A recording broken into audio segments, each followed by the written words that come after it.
Buenas noches, les habla Carlos Fernando Chamorro. Bienvenidos a una nueva edición de Esta Semana, un programa patrocinado por Café Selecto. Gracias por sintonizarnos a través de nuestro canal de video en YouTube Confidencial Nica para seguir derrotando la censura televisiva. Gracias a todos los medios digitales, radiales y televisivos que se enlazan con nuestra señal desde Nicaragua, Costa Rica, España y Estados Unidos. Hoy se cumple un año de la suscripción del acuerdo entre el gobierno y la Alianza Cívica para restituir los derechos constitucionales y las libertades democráticas que han sido conculcadas por la dictadura. Un acuerdo que se suscribió ante la OEA y el Vaticano como testigos internacionales. Y sin embargo, un año después, el régimen Ortega Murillo sigue sin cumplir el compromiso de liberar a todos los presos políticos y restablecer las libertades de prensa, expresión, movilización y la autonomía universitaria. Por ello, seguimos exigiendo que se suspenda el Estado policial para que el pueblo pueda enfrentar en democracia y sin dictadura la amenaza de la pandemia del coronavirus que ya está en el país y para que pueda proteger su vida y su salud sin censura de prensa y con libre acceso a la información pública. Esta noche hablaremos con el salubrista Carlos Hernández sobre las proyecciones de la epidemia del coronavirus en Nicaragua después que esta semana se produjo el primer muerto a causa del virus y según el Ministerio de Salud existen 4 casos positivos y 14 sospechosos. Les presentaremos una entrevista con el rector del INCAE, Enrique Bolaños Abaunza, sobre los dilemas para enfrentar el coronavirus entre la salud humana y la vida y la recesión económica y cuáles son las estrategias que han dado mejores resultados a nivel mundial.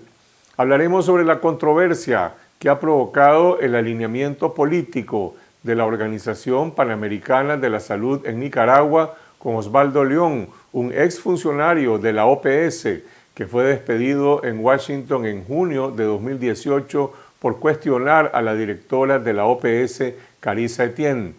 Les presentaremos una entrevista desde Costa Rica con Josuel Martínez, un refugiado nicaragüense, sobre la situación de miles de nicas que se mantienen confinados en cuarentena en ese país. Al final del programa, la sátira de las noticias en la última Mirada News. Empezamos con el análisis de las noticias en nuestro informe semanal.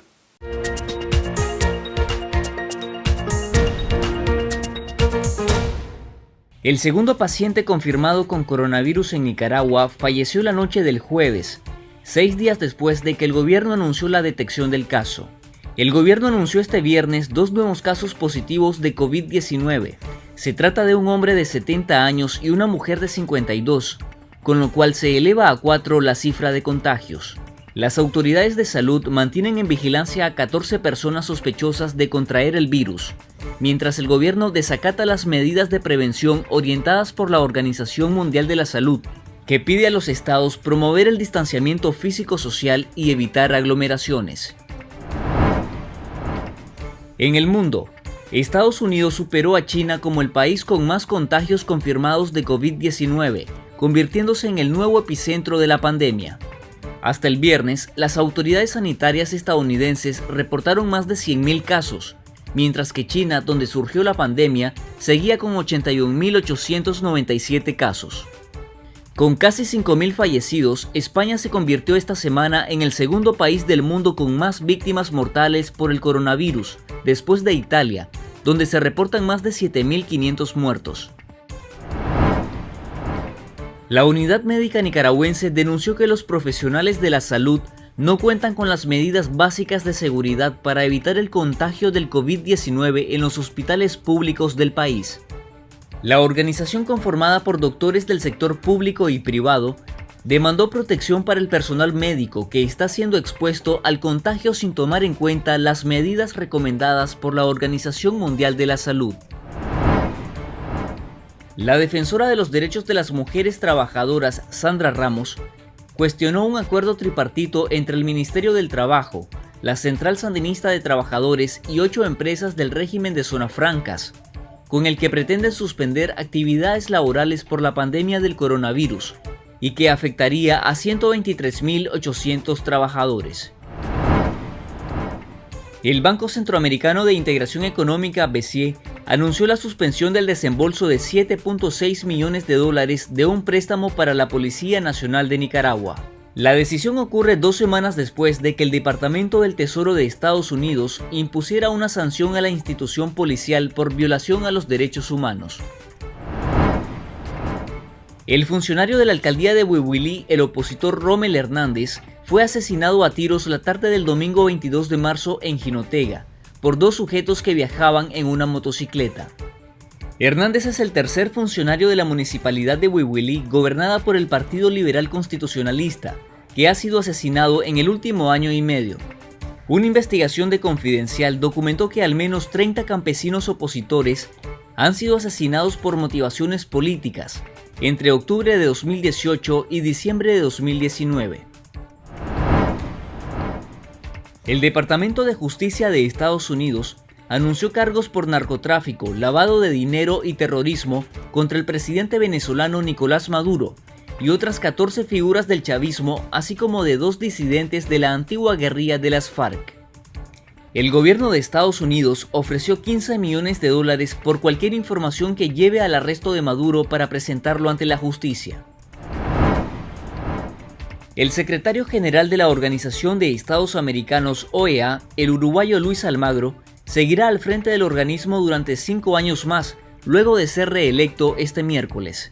Almagro recibió el apoyo de 23 de los 34 miembros activos de la OEA y prometió seguir trabajando por la libertad, las elecciones libres y el fortalecimiento de todas las instituciones democráticas de Nicaragua.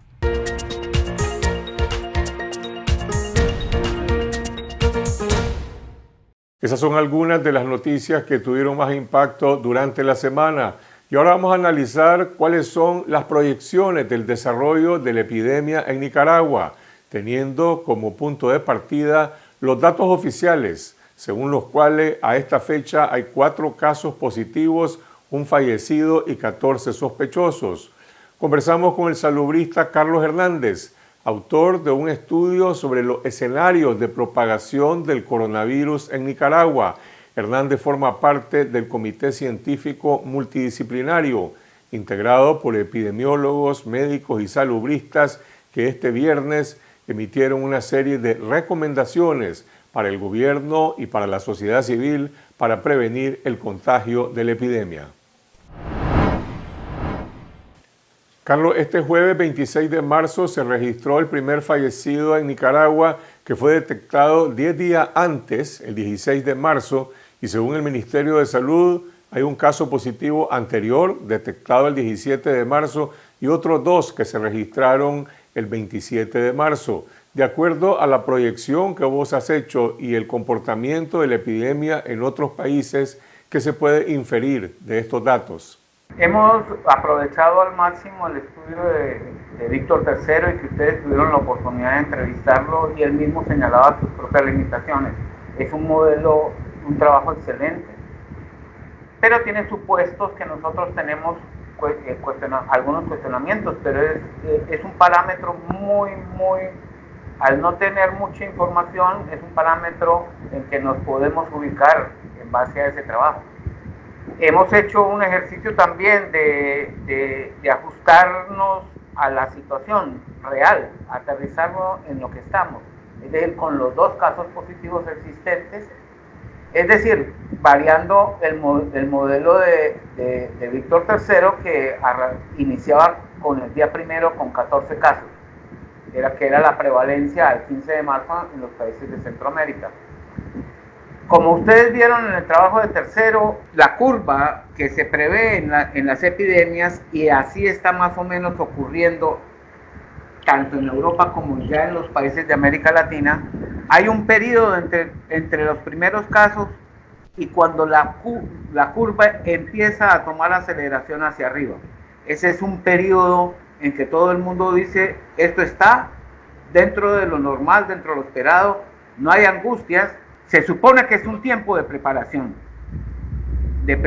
de todo lo que viene, pero debimos haber operado antes del primer caso.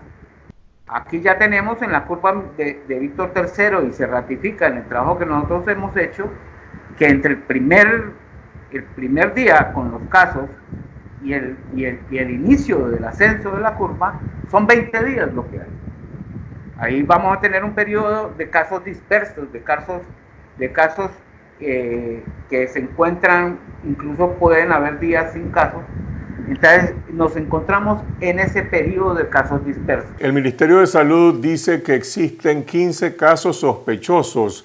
No precisa que estos sean casos positivos. Se supone que son pacientes que están dentro del universo de posibles afectados.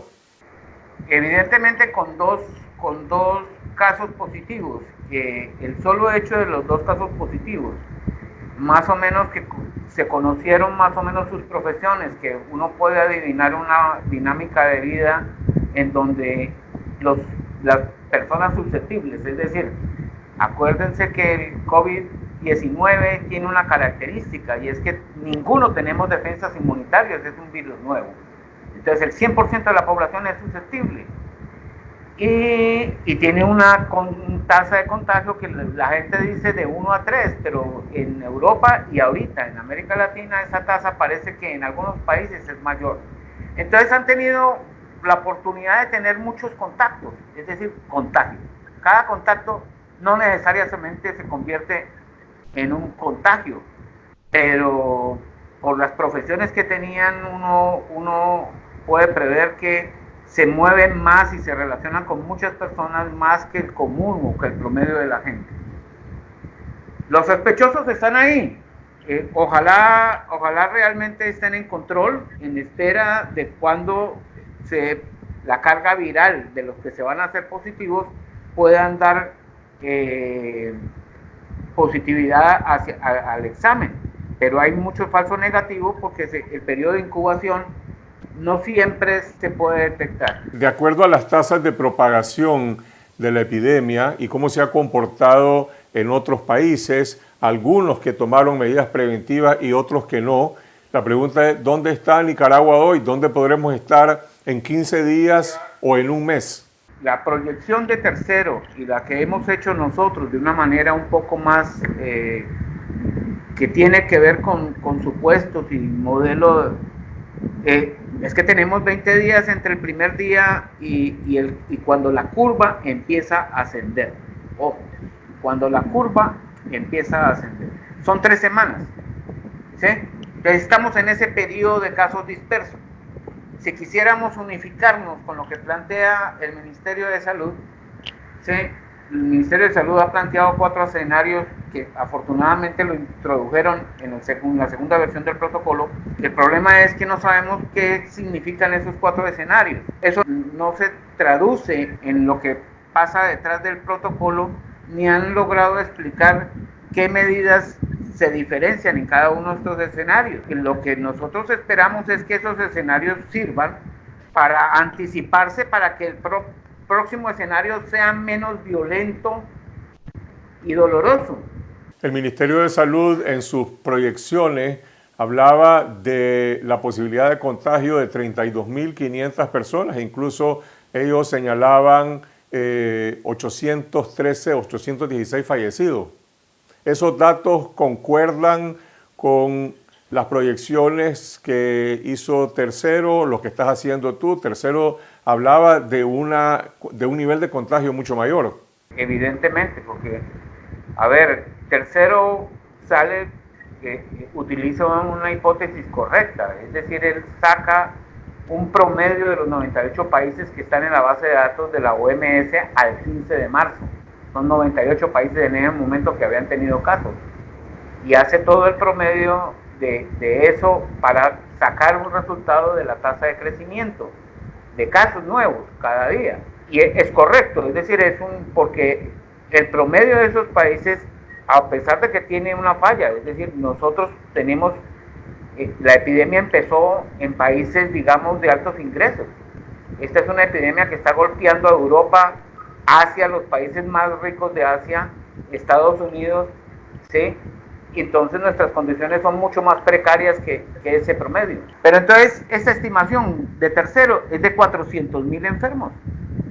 de 400.000 contagios y que se empiezan a completar la curva al día 42. Y ahí viene la discusión central en la que quisiéramos conversar con el Ministerio de Salud, porque ellos estimaron todos esos muertos y las hospitalizaciones, pensando que la epidemia se iba a distribuir en 180 días.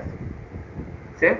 Y hay ahí la diferencia grande. No es lo mismo todos los casos en 40 días que todos los casos distribuidos en 180 días, es decir, en 6 meses, de tal manera que los casos se espacían en el tiempo y en su distribución también territorial, que también es clave tenerlo en cuenta. Hasta hoy el Ministerio de Salud no ha adoptado medidas preventivas que conduzcan al distanciamiento físico de las personas. Ellos dicen que convocar, por ejemplo, una cuarentena sería una medida alarmista y extremista e invocan el modelo de salud comunitaria del país. ¿Puede este modelo frenar o impedir la propagación de la epidemia? Partamos de una consideración. No queremos juzgar el planteamiento si es correcto el planteamiento de que el modelo familiar y comunitario va a resolver el asunto. El asunto es que ellos mismos dicen que el sistema de vigilancia se extiende al modelo familiar y comunitario. Eso está bien. Si funciona bien, perfecto. El asunto es que ese modelo, que en los barrios, la estructura del modelo, a través de las organizaciones comunitarias, los liderazgos, los promotores que se tengan en las unidades vinculadas a las unidades de salud, van a detectar más casos. ¿Qué va a suceder? Incluso es un poco contradictorio porque no vemos esa correspondencia en la capacidad que tiene el sistema. La capacidad del sistema son camas en los hospitales y ventiladores, obviamente, y en el sistema de vigilancia, cantidad de pruebas disponibles y tiempo para realizarlas. Entonces ellos van a aumentar rápidamente las demandas de las referencias del modelo comunitario hacia el Centro Nacional de Diagnóstico y Referencia, que es la única entidad autorizada en el país para realizar pruebas. Entonces, paradójicamente uno dice, esto va a ser vigilancia, porque el modelo de salud familiar y comunitario es extensión. El sistema de vigilancia no es preventivo.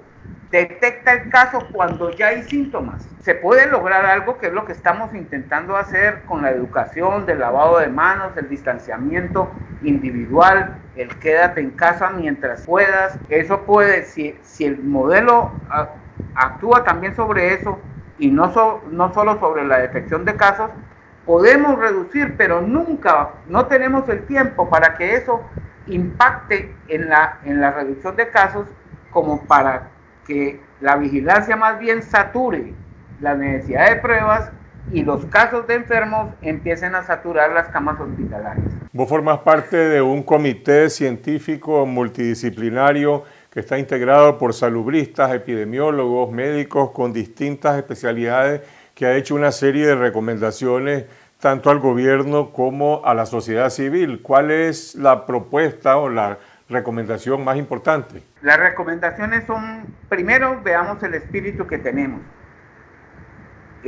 Lo que nosotros estamos tratando de hacer, nos hemos agrupado una serie de profesionales en donde lo que nos une es la preocupación por la población nicaragüense, y en eso yo creo que compartimos con mucho, incluso seguramente con el gobierno y con todas las instituciones privadas, todo eso que están dando muestras de preocupación sobre lo que suceda en el país.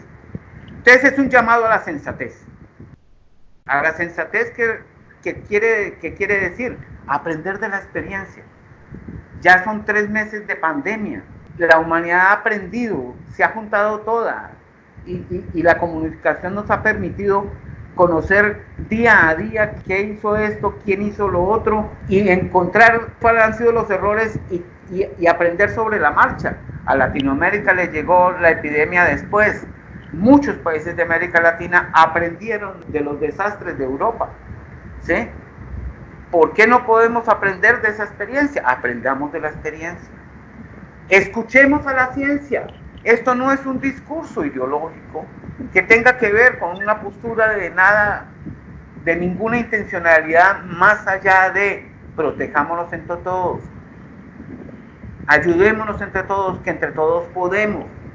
Entonces se trata de llamar a dialogar, compartamos información, analicemos, veamos cómo podemos reducir los casos, eso requiere distanciamiento social, y cómo podemos elevar la capacidad de atención del sistema de salud. Eso requiere aumentar más camas. La previsión que ha hecho el MINSA y que está en el protocolo dice 471 camas. Esas camas se van a rebalsar en el día 23 de la epidemia, según el crecimiento.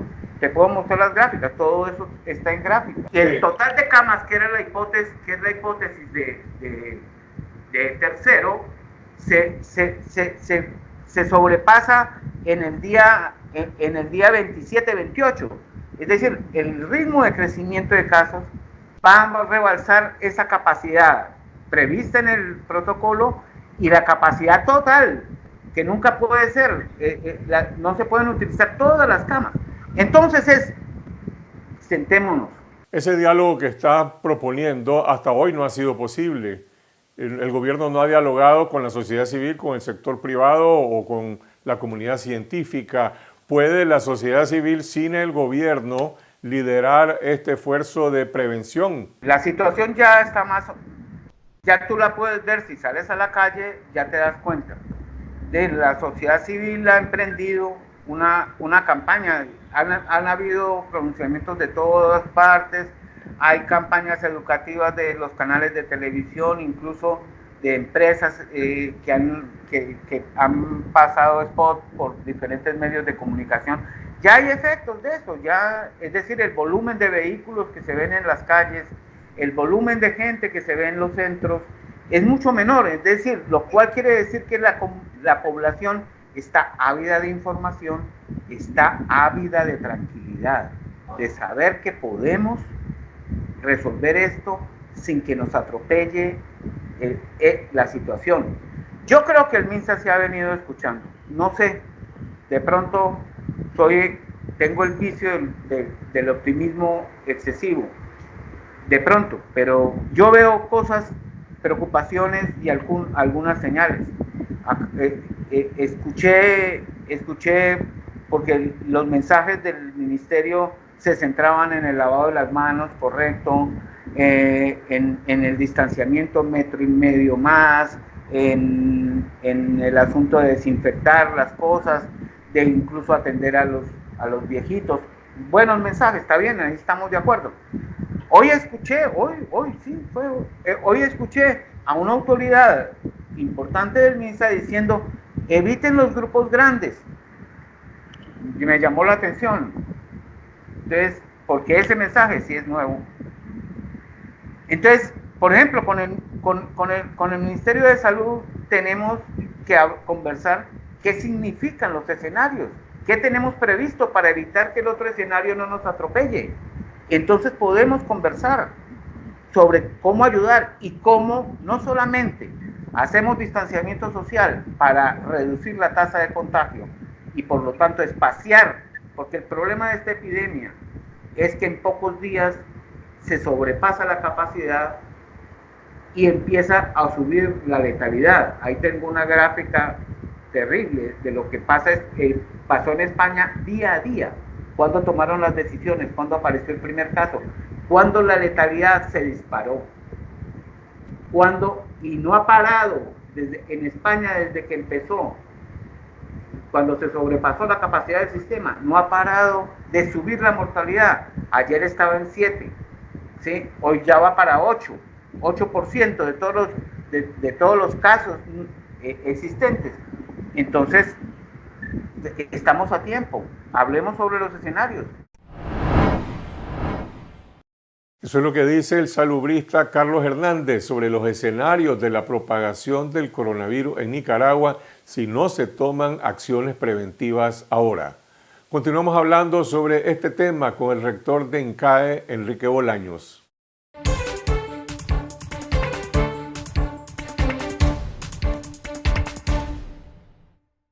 El Instituto Centroamericano de Administración de Empresas, INCAE, está rankeado como una de las principales escuelas de negocios de América Latina y ejerce una influencia importante no solamente entre los líderes del sector privado en Centroamérica, sino también entre los gobiernos y los formuladores de políticas públicas. Entrevistamos al rector de INCAE, Enrique Bolaños Abaunza, sobre la crisis mundial que está provocando el coronavirus, cuál es su impacto en Centroamérica y cuáles son las estrategias que han tenido más éxito a nivel internacional para enfrentar la pandemia. Enrique, en esta pandemia del coronavirus, todos los estados en el mundo están enfrentando este dilema entre la prioridad que debe tener la salud y la vida de los seres humanos y las implicaciones económicas recesivas y los costos fiscales que tiene la adopción de medidas preventivas. ¿Cómo se ubica Centroamérica ante esta crisis mundial? Si tú analizas la cantidad de casos que nosotros teníamos en el mundo excluyendo, digamos, la China, porque la China es un caso especial. Habían 160 casos el último día de enero, habían 6.700 casos el último día de febrero y hoy hay casi 500.000 de casos. Hemos crecido 70 veces en el mundo del último de febrero a hoy. Y si ves eso también y analizas casos como, digamos, Corea y España, y digo Corea y España porque son dos países de la misma población que tenemos nosotros en Centroamérica. Corea tenía 1.200 casos a finales de febrero, tomó la medida dura de prevención y hoy tiene 9.000 casos, apenas 7 veces más. Y España, que apenas tenía 58 casos a fines de febrero, hoy tiene 64.000 casos, tiene más de 1.000 meses más. Para nosotros en INCAE, la medida dura de prevención es la única manera que nos garantiza la salvación de las vidas humanas. El daño económico va a venir y va a venir en mayor grado o menor grado, pero va a venir y eso lo tenemos que manejar. Pero tenemos que tomar todas las medidas necesarias para salvaguardar la vida y proteger la salud de nuestra población. ¿Cómo aprecian las políticas que han adoptado los distintos gobiernos de Centroamérica? Se han reunido en torno al Zika, pero existen diferencias entre lo que ha hecho El Salvador, Costa Rica, Honduras, Guatemala y lo que se está haciendo en Nicaragua. Cada país ha tomado diferentes medidas, unas mayores que otras. Algunos de los países han seguido más de cerca, digamos, lo que yo digo, la medida del ejemplo Corea.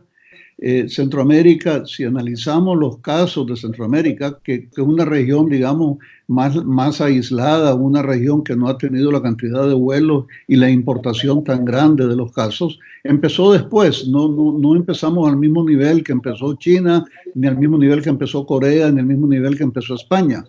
Y entonces apenas hace 10 días, el 17 de marzo, en Centroamérica apenas habían 126 casos, pero ya hoy hay 1.000 casos. Ya tenemos 1.000 casos en Centroamérica. Es decir, si Centroamérica no toma las medidas duras de prevención, entonces nos puede pasar lo que le pasó a España y lo que le está pasando a Estados Unidos y lo que le está pasando al mundo entero.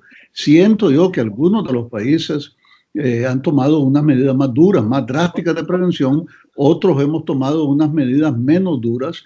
Yo creo que yo llamo esto la crisis de nuestra generación, esta es la crisis de nuestra vida y tenemos que todos juntarnos y trabajar para ver cómo la enfrentamos para el bien de nuestra población, porque esta pandemia con los niveles progresivos y exponenciales que tienen, tenemos que pararla dura y pararla enfrente y cada país está tomando diferentes medidas y yo quisiera que todos tomaran la medida más dura posible, que es lo que más nos va a ayudar a contrarrestar y a controlar esta pandemia. En Nicaragua, el sector privado, organizado en torno al COSEP, AmCham y otros gremios, y las organizaciones de la sociedad civil han demandado al gobierno que asuma su responsabilidad y adopte medidas preventivas ante el coronavirus. Sin embargo, ha ocurrido lo contrario. Desde INCAE, ¿han hecho ustedes alguna valoración, alguna recomendación específica al Estado de Nicaragua sobre esta crisis? La acción individual particular que nosotros en INCAE la tomamos a principios de marzo, cuando vimos venir esto, y nosotros tomamos la acción prácticamente de lo que yo llamo supresión total, lockdown total. Nosotros tenemos a nuestros estudiantes de maestría residencial que viven en el campus, aislados en el campus, y al personal trabajando desde sus casas, y prácticamente todo el mundo en lockdown. Hemos abierto una página web, le hemos hecho ofertas a los diferentes amigos que nosotros tenemos para apoyarlos y ayudarles en lo que se pueda. La recomendación que nosotros hacemos en general es la que te estoy diciendo de suspensión total. El privado de Nicaragua está actuando. Sé que la iglesia en Nicaragua está actuando. Sé que los médicos en Nicaragua están actuando. Y yo los felicito a la FUNIDES, a AmCham, a COSEPA, a la Conferencia Episcopal, a los médicos. Felicito a la población en general, porque ya la población, si vos ves las calles de Managua, ya casi hay muy poca gente en las calles. Ya la población, tomando la responsabilidad en sus propias manos de sus propias libertades, las está tomando. Yo insto al país, a todo el país en general, de que si todavía actuamos con esta fortaleza y con este compromiso serio, estamos a tiempo de que no nos pegue tan duro esto y que salgamos adelante. Porque de lo contrario, si la pandemia nos pega duro y hay grandes niveles de infección y hay muchos jóvenes que ya pueden estar infectados que no se sabe, pues el costo humano puede ser muy grande para nuestros nicaragüenses. El gobierno no ha brindado una explicación pública, clara, abierta sobre las razones de su inacción. Algunos voceros del Ministerio de Salud dicen que no deben tomarse acciones alarmistas y extremistas, pero de manera extraoficial lo que han dicho algunos altos funcionarios del gobierno en encuentros dentro de los ministerios y poderes del Estado es que no van a adoptar ninguna medida de cuarentena porque se vendrían a pique las recaudaciones tributarias. Pero bueno, de todas formas el país ya está en recesión y hay un estado de cuarentena voluntaria. ¿Cuáles son las opciones reales que tiene el gobierno? Yo creo que las medidas duras iniciales a la larga le dan mayor viabilidad económica al país. Esa es la posición oficial de INCAE. Los que tienen la posición de que no tomando las medidas duras ayuda a la economía del país, yo creo que es una posición que peligra de que mucha gente padezca y mucha gente muera en este caso. La realidad de los problemas económicos los vamos a tener, tristemente los vamos a tener, con o sin la epidemia. Ahora con la epidemia mucho mayor, pues vamos a padecer de remesas, vamos a padecer de precios en los commodities y de cero turismo. Pero lo primero, lo importante es salvaguardar la vida. Eso tiene prioridad sobre todo. Y segundo, si lo haces rápido, si lo mitigas rápido, si lo controlas rápido, después empezás a reactivar la economía para poder salvar y seguir adelante con esto, con la resolución económica, porque nos va a pegar, le va a pegar a todo el mundo, le está pegando a los países desarrollados que tienen mucha más flexibilidad que nosotros. En El Salvador y en Costa Rica, por ejemplo, los gobiernos han dictado medidas paliativas para proteger a la población y a las empresas. En Honduras, los empresarios están demandando una moratoria fiscal. ¿Pueden ser efectivas estas medidas? ¿Cómo las pueden financiar los gobiernos?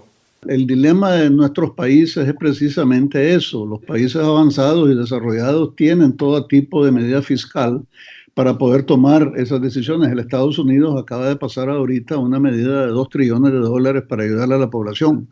Tengo entendido que en Costa Rica, que tiene un nivel económico diferente, están hablando de quizás un impuesto solidario para que la gente de cierto nivel económico más alto ayude a la población a solventar esto. Yo creo que esas son las medidas que hay que ver cómo se toman dentro de la limitación económica que tenemos en Nicaragua, porque querramos o no querramos, la pandemia nos viene, querramos o no querramos, los problemas económicos nos van a venir. Y si nosotros lo atacamos rápido, atacamos la pandemia rápido, atacamos los problemas económicos rápido y nos ponemos como sociedad, como país, a ver cómo le ayudamos a los más vulnerables en estos momentos, pues tal vez la manera de menor riesgo, de menor daño, de menor impacto en lo que nos viene hacia el futuro. El sector privado formal, las empresas medianas y grandes, ¿qué tipo de políticas pueden promover, adaptar para alinearse con esos principios que está señalando, de proteger la salud por una parte y de prepararse para la recesión económica? Esto tiene que ser una medida, ojalá totalmente nacional, tanto el sector privado como el resto de las fuerzas.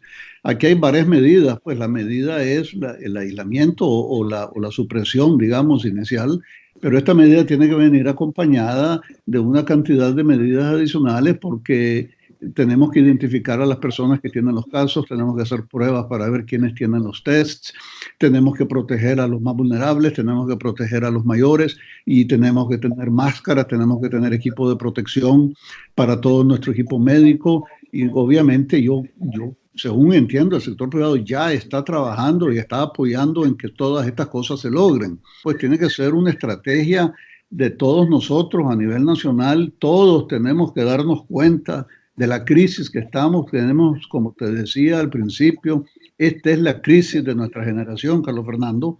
¿Puede el sector privado, las organizaciones de la sociedad civil, los ciudadanos asumir este liderazgo sin el papel del gobierno? Hay un vacío, evidentemente, de la acción pública, de la acción gubernamental en Nicaragua. Es el contraste, es un tema de debate internacional, incluso en la región y en otras partes, esa inacción del gobierno. ¿Se puede llenar ese vacío?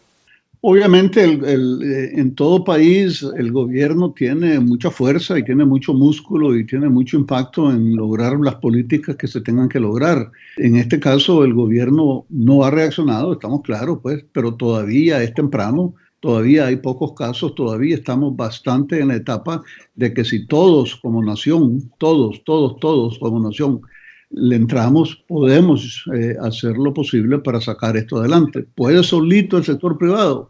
Pues ojalá, es mejor que nada, o el sector privado tiene mucho, la sociedad civil tiene mucho, como te digo, la población ya está actuando bastante. Lo ideal sería que en este caso todas las fuerzas del país, las fuerzas privadas y las fuerzas públicas, trabajáramos al mismo norte, con el mismo fin, con la misma estrategia, con el mismo objetivo, que es en este caso controlar la pandemia, y después será ver cómo recuperamos económicamente el daño que esto nos va a haber dejado.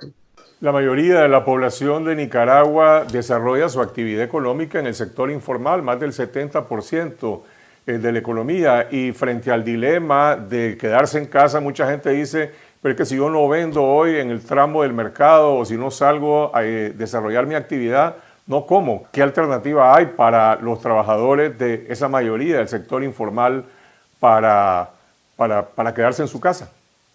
Ese es el gran dilema, Carlos Fernando. Tristemente, el nivel de vulnerabilidad que nuestro país tiene con esa población informal es exactamente lo que vos decís. ¿Qué alternativa tienen? Hay países que están haciendo, El Salvador, tal vez Costa Rica, bueno, están buscando cómo compensarles fiscalmente, ayudarles, solucionarles temporalmente sus necesidades económicas para que de las 2-3 semanas que van a estar en su presión podamos salir airosos más adelante de eso.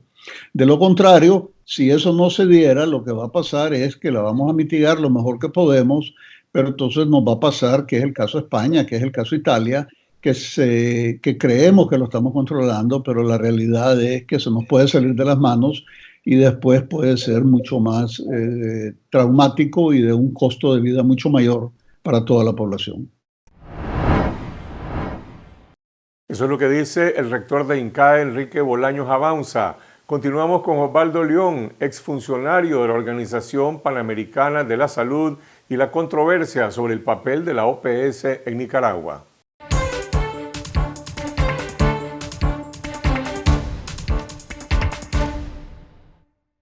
El 26 de junio de 2018, un profesional nicaragüense, Osvaldo León, funcionario de la Organización Panamericana de la Salud en su sede central en Washington, emplazó de forma pública a la OPS y a la directora de esa institución, Carice Etienne, por su inacción durante la crisis humanitaria que estalló en Nicaragua después de la rebelión de abril. Cobijado por la bandera nacional, el oficial de comunicación de la OPS, Osvaldo León, se tomó la palabra durante una reunión en la sede en Washington. Esta organización que representa a la señora Etienne no ha tenido la dignidad de dedicar un minuto de silencio a esas 300 personas asesinadas, a las 300 madres, a los 1.500 personas que han sido golpeados, a los miles que han sido reprimidos. Señores, eso no es aceptable. No es aceptable, es condenable, es inhumano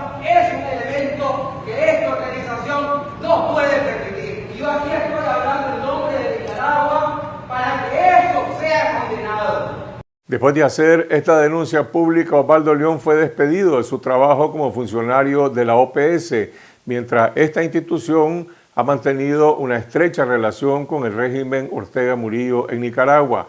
Hace 2 semanas estalló una nueva controversia sobre el papel de la OPS en nuestro país al avalar el manejo que ha hecho el gobierno sobre la crisis del coronavirus, a pesar de que el gobierno de Ortega contradice las recomendaciones de la Organización Mundial de la Salud.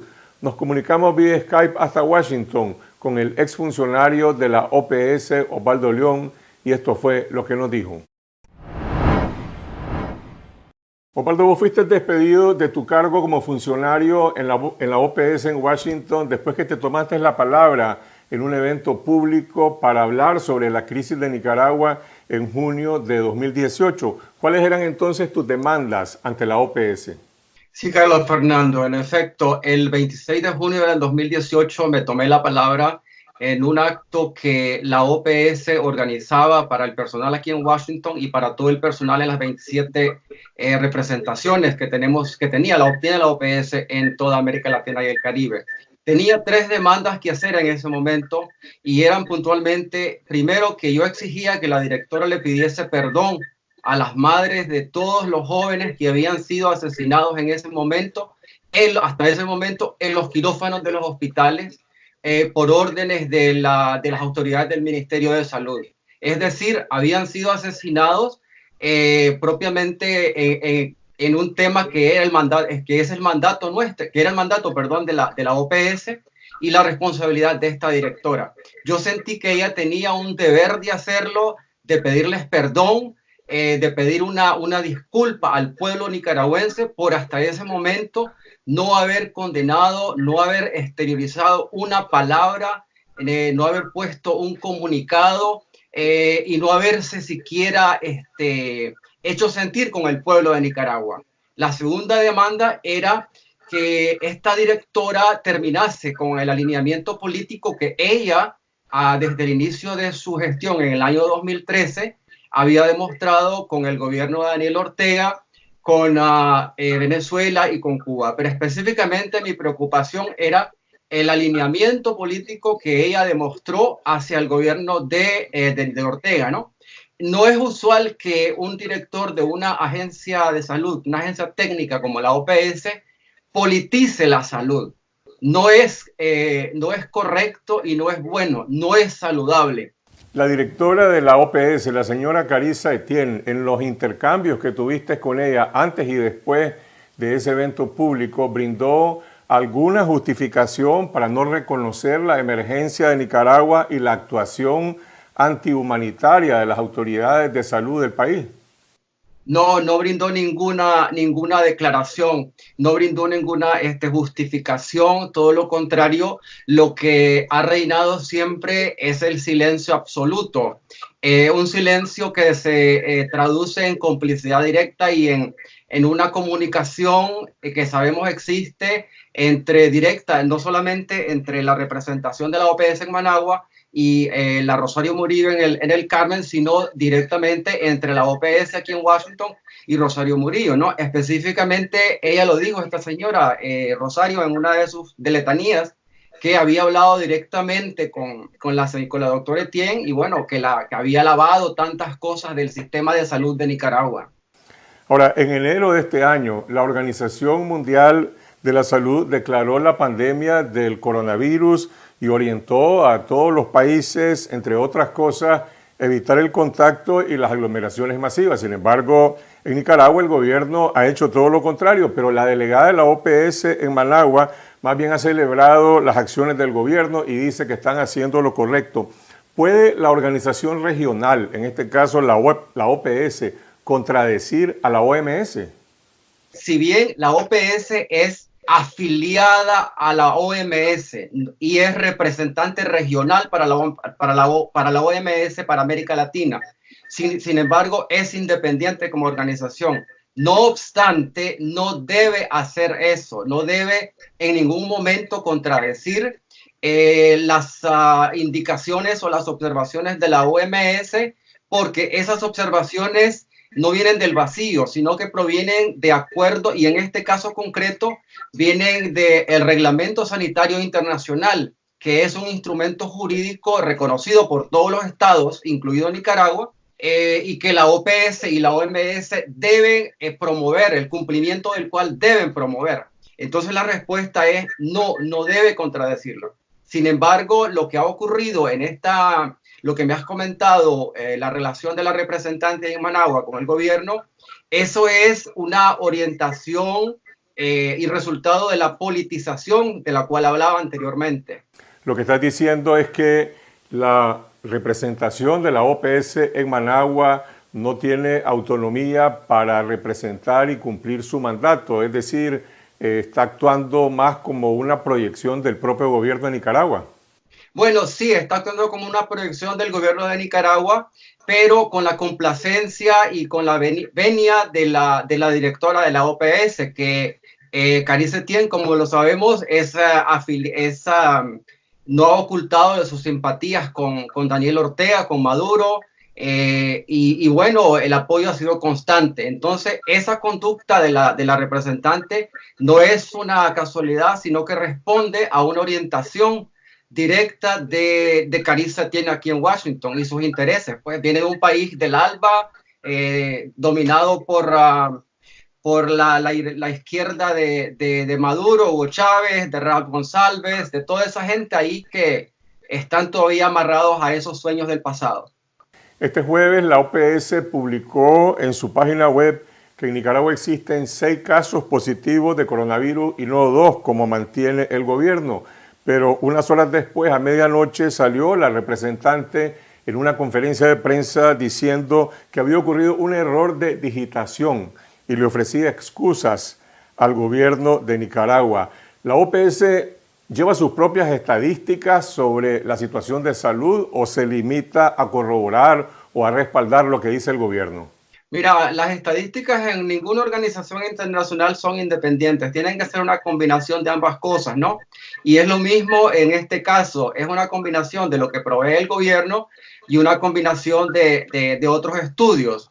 Sin embargo, yo debo ser sincero y pienso que en este caso sí hubo un error. Hubo un error, puede ser en la digitación, puede ser sobre todo porque conozco el entorno, pero también por la forma en que estaba presentada la cantidad. Pues una estadística presentada en una tabla Excel no es algo muy de mucha confianza. Yo creo que sí, creo que fue un error. Pero lo extraño pues es la relación y toda la conducta de la representante para hacer una especie como de humillación ante Daniel Ortega y la Rosario Murillo. Pues un absurdo. ¿Tiene la OPS en su mandato alguna obligación con la sociedad civil nicaragüense más allá del gobierno? Y te pregunto esto porque los representantes del sector privado en Nicaragua y de organizaciones de la sociedad civil han demandado a la OPS que entre en contacto con ellos para coordinar acciones preventivas ante el coronavirus. Sin embargo, no ha existido ninguna respuesta. ¿Por qué? Claro, mira, la OPS tiene, en tanto que la OPS primero es miembro del sistema de Naciones Unidas. Naciones Unidas, por lo tanto, tiene un mandato de trabajo con lo que es la sociedad civil, que es bien amplio, ya de hace más de 30 años, que pasó de ser un paradigma a ser una parte del trabajo, un enfoque de trabajo diario. Lo mismo la OEA, pues, y la OPS responde a la OEA, es parte del sistema interamericano. Entonces, lo que quiero decir aquí es que tiene un mandato desde arriba y de responsabilidad y de trabajo con la sociedad civil, específicamente en lo que se expresa en lo que son los determinantes sociales de la salud y ese tipo de cosas. Ahora bien, esta señora no tiene un concepto de sociedad civil muy inclusivo, es muy acotado, diría yo.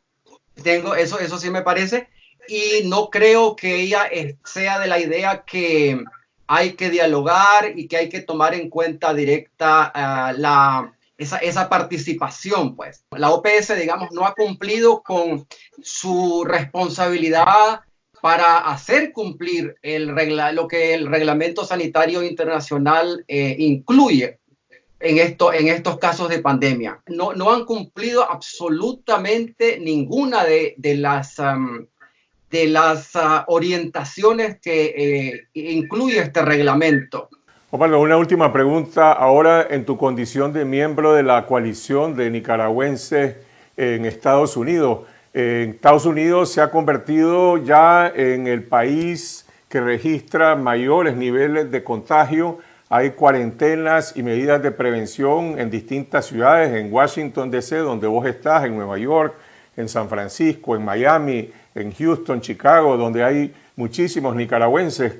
¿Cómo están viviendo los nicas la cuarentena en Estados Unidos y qué tipo de medidas de prevención están adoptando? Mira, aquí en Estados Unidos todo el país prácticamente hemos entrado en este autodistanciamiento, no cuarentena, ¿verdad? La cuarentena es obligatoria, es una impuesta. En autodistanciamiento es una política que ha sido promovida por todos los estados y hemos pues la estamos siguiendo. He notado que por medio de las organizaciones, ¿no? Nicaragua Freedom Coalition, Conexión Nica USA, que son organizaciones que están bien activas en esta zona donde yo vivo, se ha estado pasando bastante información, nos hemos estado educando sobre las formas de prevenir el contagio, pero en nuestro caso específicamente nos hemos estado enriqueciendo con información para poder ser de ayuda a Nicaragua. Estas organizaciones han estado trabajando bastante, pasando toda esa educación, toda esa información que han adquirido en estos días sobre la pandemia del coronavirus hacia Nicaragua, pues haciendo una triangulación efectiva de la información. Eso ha sido muy importante, pues, porque que los grupos de la diáspora, como te decía, Conexión Nica USA, Nicaragua Freedom Coalition, no nos hemos contentado con protegernos ni con aprender, sino que nos hemos interesado en reproducir ese conocimiento en el contexto de Nicaragua, dado que el gobierno ha aprobado una política cero en cuanto a educación para que las personas sepan cómo abordar, cómo protegerse frente a esta pandemia. Eso es lo que dice Osvaldo León, exfuncionario de la OPS en Washington y miembro de la Nicaraguan Freedom Coalition, que agrupa a miles de nicaragüenses en Estados Unidos. Continuamos con los nicaragüenses refugiados en Costa Rica, que se encuentran en cuarentena.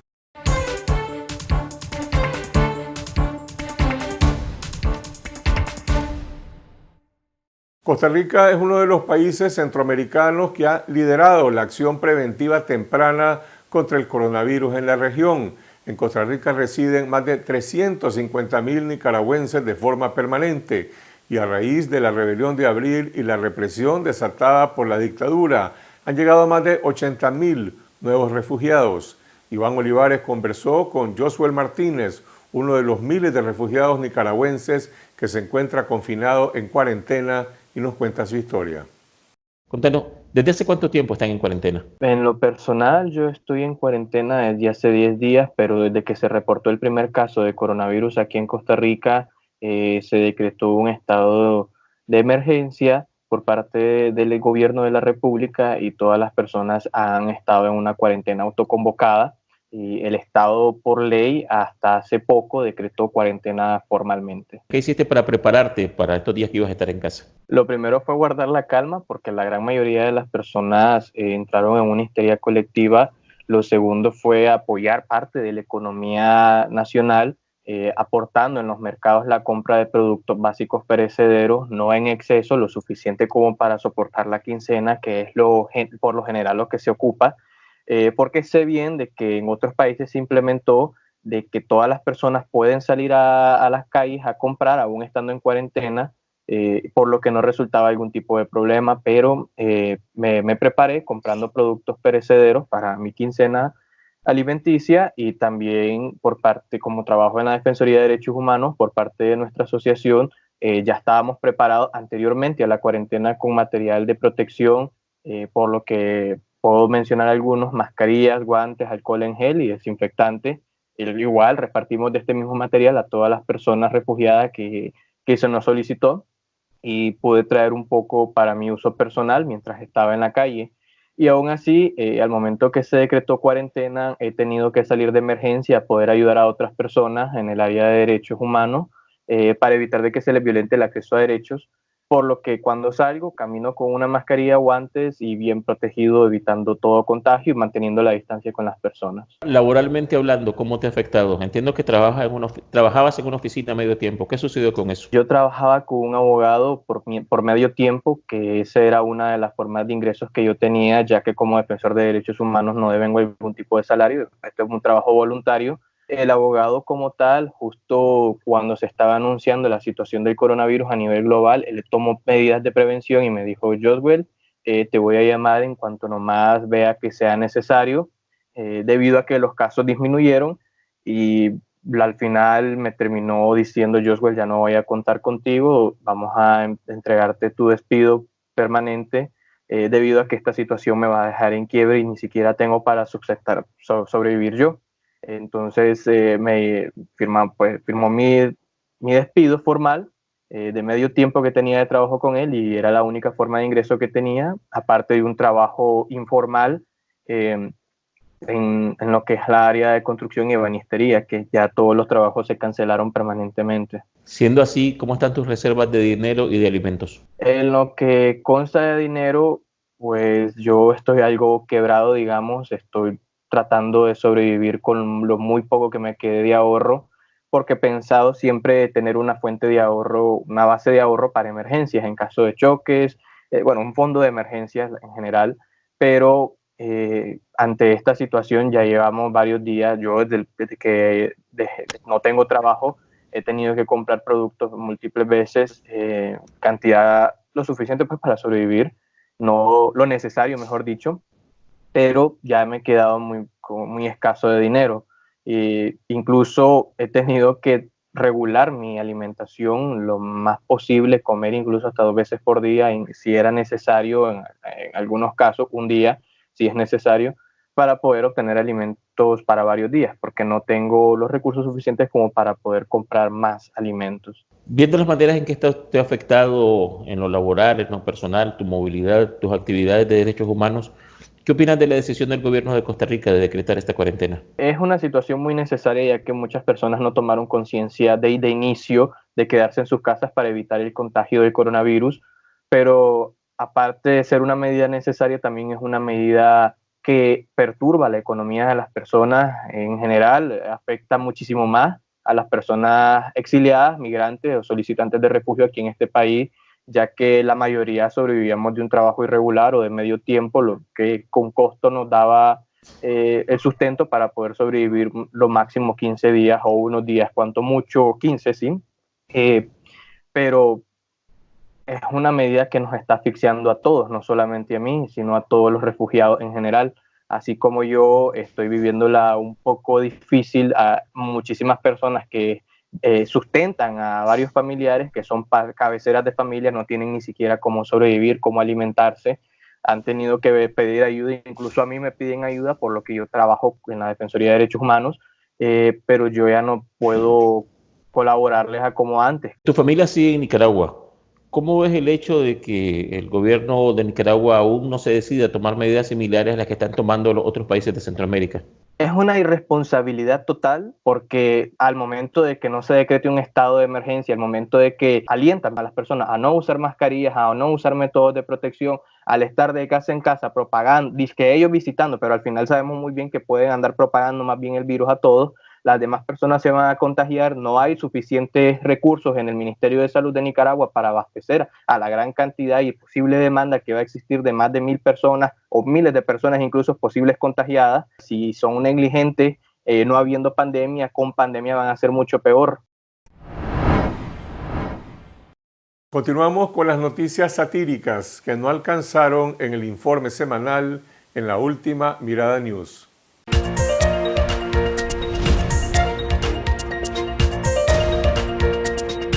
Hola, bienvenidos a la última Mirada News. Soy Juan Carlos Sampié.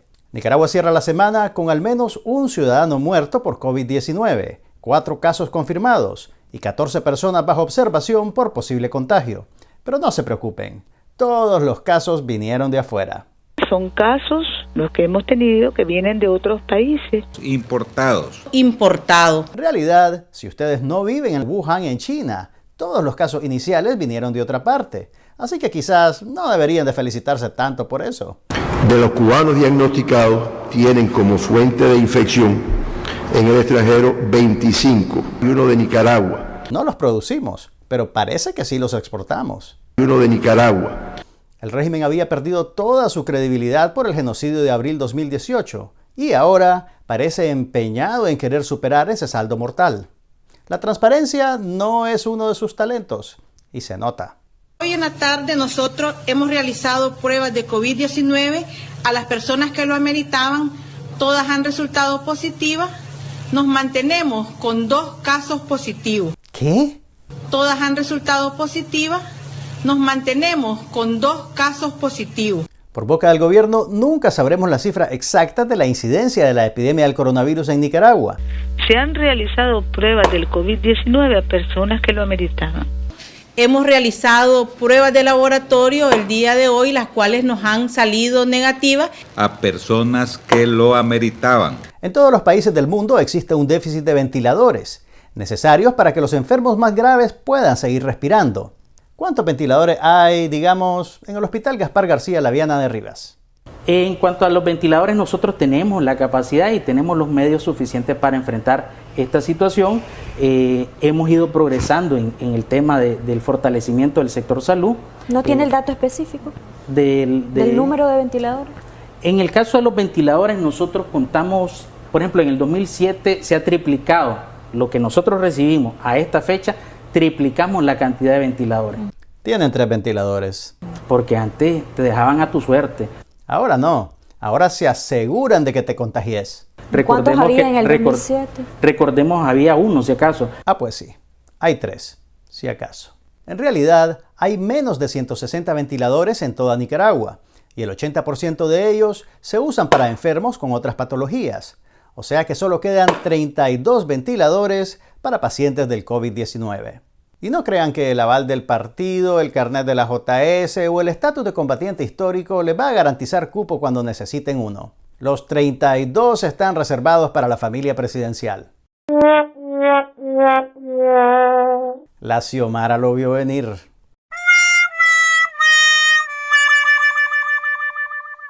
Pero claro, lo más importante en estos momentos de crisis mundial es no ofender al gobierno, insinuando que pueden haber más casos de los que ellos reportan. La Organización Panamericana de la Salud reconoce que hubo un error involuntario en la digitalización de uno de los instrumentos que utiliza para el reporte de los casos confirmados de manera oficial, en este caso para el país Nicaragua. Nos disculpamos con el pueblo de Nicaragua y con su gobierno. ¿Por qué le tienen más miedo al régimen que al coronavirus? ¿Será porque después no los invitan a las fiestas? Vamos, con Daniel, vamos adelante. ¿O porque sus trabajos dependen de ellos? El coronavirus COVID-19. Ni el nombre se sabe. Es el ébola de los ricos, de los blancos y de los ricos. Ah, pues es el ébola de William Grisby. Vamos, con Daniel, vamos adelante. El mundo entero se ha volcado a luchar contra el coronavirus. En Nicaragua, la prioridad del régimen y sus allegados es que la pandemia no afecte la imagen de la dictadura. Eso y seguir haciendo de cuentas que no pasa nada. La alcaldía del municipio de Ciudad Sandino entregó a los pobladores de la zona 6 de la ciudad la rehabilitación del parque. Esa actividad viene con extra de contagio. Por lo menos, la compañera Rosario ya sabe cómo le va a sacar provecho a esto. Vamos adelante, compañeros, compañeras. Nuestro comandante Daniel, pendiente. ¿Qué? Nuestra comandante. Dicen que la compañera le anda tosiendo en la cara al comandante. Nadie entiende por qué. Tenemos un mensaje urgente de la compañera Rosario. Aunque ustedes son un medio de derecha, les vamos a dar una primicia para que dejen de joder. Ya resolví la emergencia del coronavirus. Voy a conseguir 15 millones de dólares para comprar ventiladores. 15 millones de dólares. ¿Por qué esa cifra me suena familiar? Van a quemar a Maduro. Son bromas. No voy a comprar ventiladores. Esos 15 millones son míos. Pompeo, llámame. Practique la desobediencia civil y quédese en casa. Buenas noches. Así llegamos al final de esta edición de esta semana patrocinada por Café Selecto. Gracias a todos los medios radiales, televisivos y digitales que se enlazan con nuestra señal desde Nicaragua, Costa Rica, España y Estados Unidos para seguir derrotando la censura televisiva. Y si aún no lo han hecho, suscríbanse a nuestro canal de video en YouTube Confidencial Nica. Síganos en Twitter a lo largo de la semana y si desean recibir todos los días información verificada con las alertas noticiosas de Confidencial, los invitamos a suscribirse de forma gratuita al número de WhatsApp 85 77 18 20. Nos vemos el próximo miércoles en Esta Noche, siempre a las 8 de la noche. Buenas noches.